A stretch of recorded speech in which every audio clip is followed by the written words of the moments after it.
Wise words there. Later tonight, in a bit of a switcheroo, it'll be Jeremy in the culture chair, spitting rhymes with popular rapper Jay Zus. And then we'll both be chatting with a familiar team of thespians set to take the nation by storm again. That's all coming up on tonight's National Nightly News. That's the titles. I'm gonna go check my makeup. I think there was someone to do it for you. She's not your enemy. Is it you then? No, it's Bannon. He's been sending coded messages to Bozeman after every show. Of course, it's the only credible solution. You must be very disappointed. Yes, until now I thought him as a son I'd never had. I prefer you like this. Going in 10 seconds. What did I miss? I'm sorry I snapped at you. 5, Particularly squeeze my 4, arms now, 3. First tonight, thankfully, some news as we return to our main story. The World Council today agreed that punitive and potentially illegal sanctions should be imposed upon this country. The sanctions, which come into effect immediately, aim to stop the flow of food, fuel and even some medicines from reaching your pockets. Tonight, we have guests from across the continent to discuss this unprecedented situation. For Advance, Peter Clement is at his home in Lamfordshire.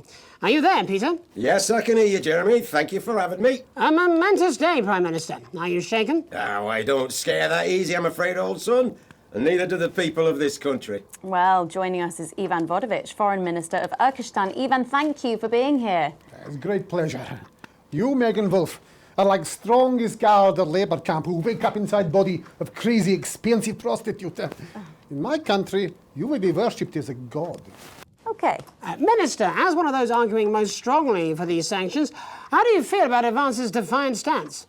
Advance is like man who think he have big career in movies land, when actually he in dirty sanitarium, screaming at mirror and holding tiny penis in hand. He's clearly not from Svenland, and we have like some of the cleanest mental health care facilities in the continent, yeah?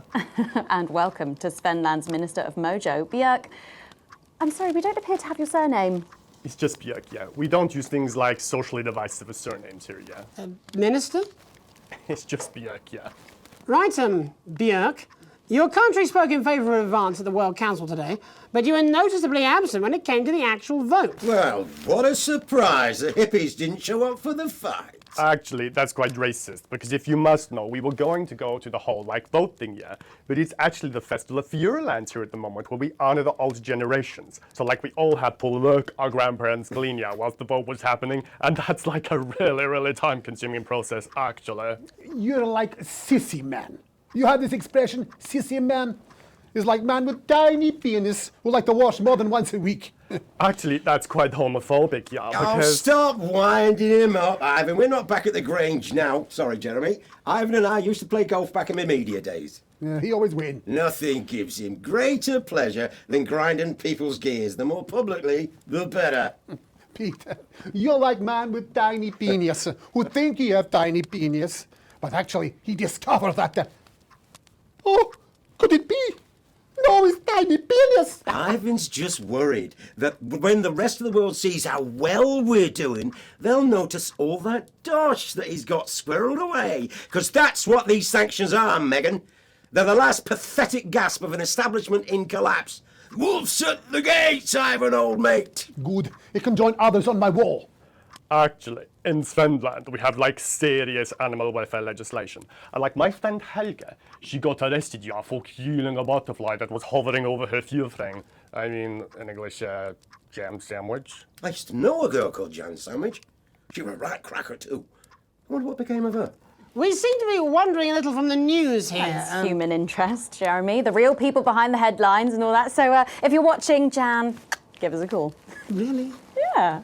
Let's see if we can't organise a reunion. Crash, I'm not sure about that. I'll have to run it past Mrs. Clement first, eh? Peter, you're like man trying to empty ashes of mistresses into oncoming vein. Soon you have tiny penis and beard full of secrets. In Svenland, we don't really go in for all that restricted monogamy stuff here. We're kind of fluid, actually. Okay, well, it seems that we are running out of time. Yes, so before we go to the break, briefly, if you would, gentlemen, with the people of this country facing shortages and power outages... Possible shortages and power outages. Yes, of course. Thank you. Possible shortages and power outages. Can you summarise your thoughts for us, Minister Björk? Well, from here, yeah, you all look a bit stupid really arguing about outdated divisive concepts like money. In Finland, we replaced currency with a system of bodily fluids back in the 1970s, and that's like really hard to sanction, actually. Thank you, Minister Votovich. Your country is like man who think he invented perfect trap for giant Newton hairy bear, when really he just standing in field Holding his tiny penis, yes. Thank you, Minister. And finally, Prime Minister Clement. Let me talk to your viewers here, Jeremy.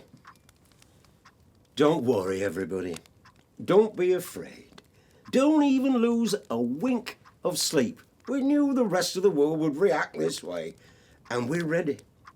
As my old man used to say, you can't make a shite pie without blocking a few toilets. Thank you, Prime Minister. Reassuring words there. We'll be back. After these messages. 1 minute back. Hey, Peter, I over your way this weekend. You fancy a quick 9? Yeah, sure, front or back. That's what I hope you're asking Megan Wolf for me. She's out of your league, mate. Thank you for the correction. Well, you have to be more careful. It's all part of his long-term plan to get fired live on the news at 6 in front of the nation. Can someone warn him it's going a little too well?